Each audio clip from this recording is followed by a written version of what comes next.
ಅಂದರೆ ಭ್ರಷ್ಟಾಚಾರದ ಭಾಳಷ್ಟು ಮಾಹಿತಿಗಳು ಹೊರಗೆ ಬರ್ತಾ ಇದೆ ಇವತ್ತು.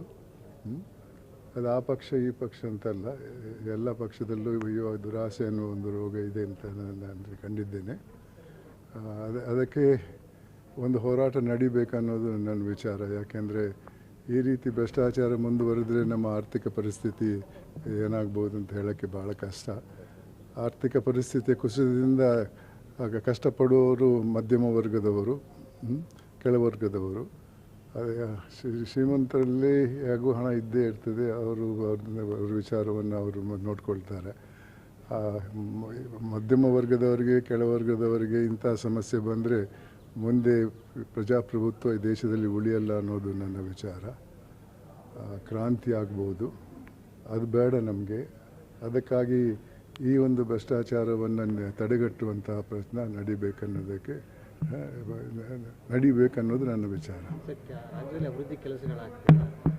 ಅಭಿವೃದ್ಧಿ ಕೆಲಸಗಳು ಆಗ್ತಾ ಇದೆ. ಅದು ಸಾರ್ವಜನಿಕರ ಹಿತಾಸಕ್ತಿಗಾಗಿ ಇಲ್ಲ, ತಮ್ಮ ಅಭಿವೃದ್ಧಿಗಾಗಿ ಅಂತ ನಾನು ತಿಳ್ಕೊಂಡಿದ್ದೀನಿ. ಯಾಕೆಂದರೆ ಹಿಂದೆ ಇದ್ದಂಥ ಸರ್ಕಾರವನ್ನು ಇವತ್ತು ಅಧಿಕಾರದಲ್ಲಿರುವವರು 40% ಸರ್ಕಾರ ಅಂತ ಕರೀತಾ ಇದ್ದರು.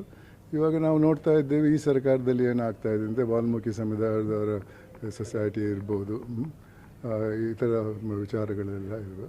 ಅದರಿಂದ ಭ್ರಷ್ಟಾಚಾರ ಅನ್ನೋದು ಯಾವುದೇ ಒಂದು ರಾಜಕೀಯ ಪಕ್ಷಕ್ಕೆ ಸೀಮಿತವಾದದ್ದಲ್ಲ. ಎಲ್ಲರೂ ಕೂಡ ಇವತ್ತು ರಾಜಕೀಯಕ್ಕೆ ಬರುವುದು ಶ್ರೀಮಂತರಾಗಕ್ಕೆ ಮಾತ್ರ ಅಂತ ನಾನು ತಿಳ್ಕೊಂಡಿದ್ದೇನೆ.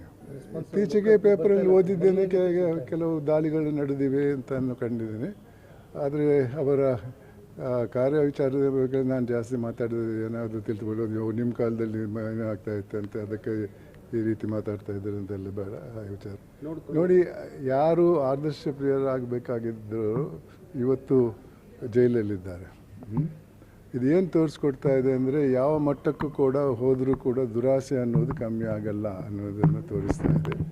ಆದ್ದರಿಂದ ಸಮಾಜದಲ್ಲಿ ದೊಡ್ಡ ಬದಲಾವಣೆ ಬರಬೇಕಾಗಿದೆ. ಆ ಬದಲಾವಣೆ ಮುಂದಿನ ಪೀಳಿಗೆಗೆ ಒಂದು ಸರಿದಾರಿಯನ್ನು ತೋರಿಸಿ ಮತ್ತು ಸಮಾಜದಲ್ಲಿ ಶಾಂತಿ ಸೌಹಾರ್ದ ಬರುವಂಥ ಪ್ರಯತ್ನ ಮಾಡಿದರೆ ಮುಂದೆ ನಮ್ಮ ಮಕ್ಕಳು ಮೊಮ್ಮಕ್ಕಳು ಸರಿದಾರಿಯಲ್ಲಿ ಹೋಗಿ ಸಮಾಜದಲ್ಲಿ ಶಾಂತಿ ಸೌಹಾರ್ದ ಬರುವಂಥ ಒಂದು ಸಂದರ್ಭವನ್ನು ಒದಗಿಸಬೇಕು. ಅವರು ಮೆಸೇಜ್ ಕೊಡ್ತಾ ಇದ್ದಾರೆ ಸರ್, ರಾಜಕಾರಣಿಗಳು ಭ್ರಷ್ಟಾಚಾರ ಮಾಡ್ತಾರೆ.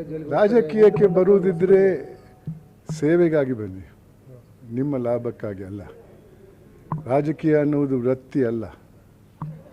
ಹಿಂದೆ ರಾಜಕೀಯ ಮಾಡಿದವರನ್ನು ನಾವು ಕಂಡಿದ್ದೇವೆ. ದೇಶ ಸೇವೆಗಾಗಿ ಹಿಂದೆ ಹೋರಾಟ ಮಾಡಿ ಮತ್ತೆ ರಾಜಕೀಯಕ್ಕೆ ಬಂದವರು. ಅವರು ಯಾವುದೇ ವಿಚಾರದಲ್ಲಿ ತಮ್ಮ ಲಾಭಕ್ಕಾಗಿ ಕೆಲಸ ಮಾಡಿರಲಿಲ್ಲ. ಆದರೆ ಇವತ್ತು ರಾಜಕೀಯಕ್ಕೆ ಬರುವವರು ಬರೀ ತಮ್ಮ ಸ್ವಂತ ಲಾಭಕ್ಕಾಗಿ ಬರ್ತಾ ಇದ್ದಾರೆ ಅನ್ನೋದು ನನ್ನ ವಿಚಾರ. ದೊಡ್ಡ ದೊಡ್ಡ ಮಾತುಗಳನ್ನು ಆಡ್ತಾರೆ, ಆದರೆ ಆಗುವ ವಿಚಾರಗಳು ಬೇರೆಯೇ.